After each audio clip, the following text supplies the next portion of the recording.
before we get into some problem solving here, we need to go over some new vocabulary.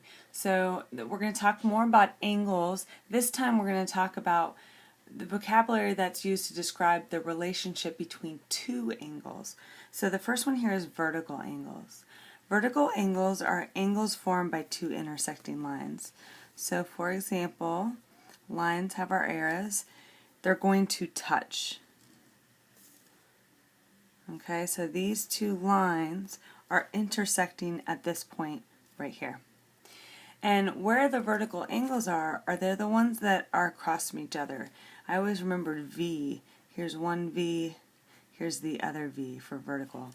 So what I know about these two angles, notice I put one mark here and one mark here, it's because vertical angles are always congruent. They always have the same measurement.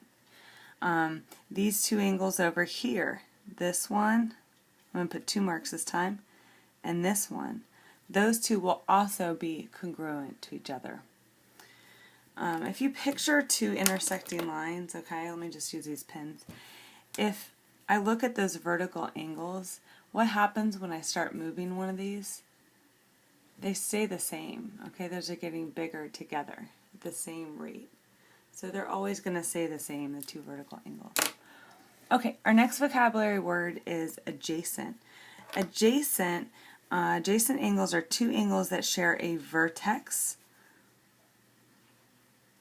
They're going to share a side. And they have no common interior points. Interior points means they're on the inside. So one angle will be to the left of that side and the other angle will be to the right of that side. Okay? So I'm talking about two adjacent angles. Now, adjacent does not imply anything about their relationship. They are not necessarily the same. They do not necessarily add up to anything. Well, this one and this one will add up to the whole thing. But I mean, there's no magic number that adjacent angles are going to add up to. They would all be different.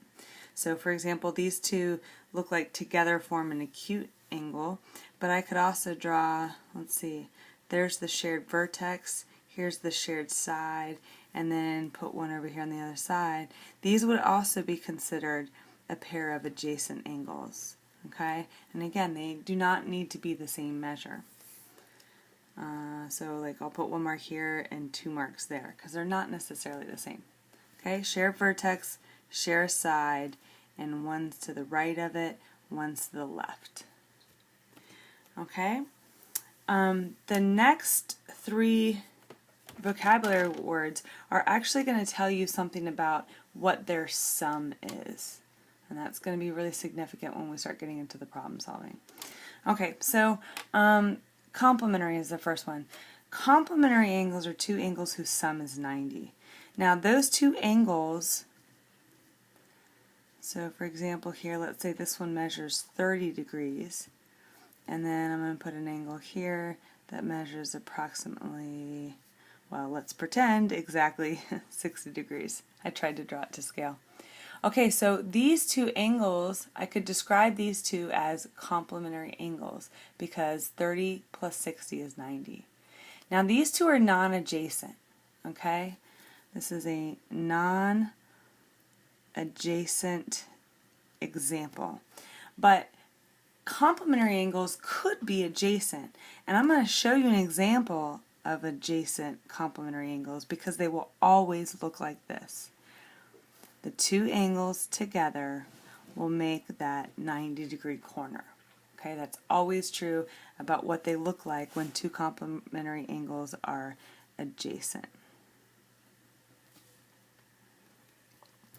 Okay, supplementary angles. Supplementary angles are two angles whose sum is 180. So remember, this means they add up to 180.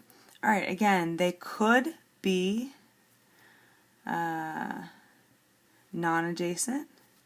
So this looks like maybe approximately 95 degrees. And then let's do one here about, just estimating with my picture, so let's pretend that's 85 degrees. So when I add 95 and 85, I get 180. So this is a non-adjacent example.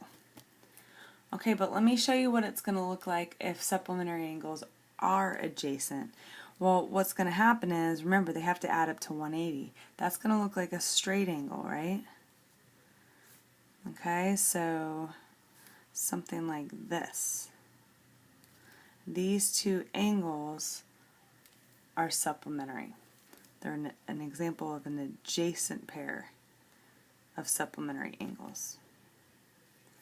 Okay, linear pair, the last one. Linear pair is actually a combination of supplementary and adjacent. A linear pair describes two angles that are adjacent and supplementary. So actually, this example right here is my linear pair. Okay, so these have a lot in common. Their sum is the same. Supplementary, it's possible that they're non-adjacent. I cannot call this a linear pair though, because part of the definition of linear pair is that they must be adjacent. So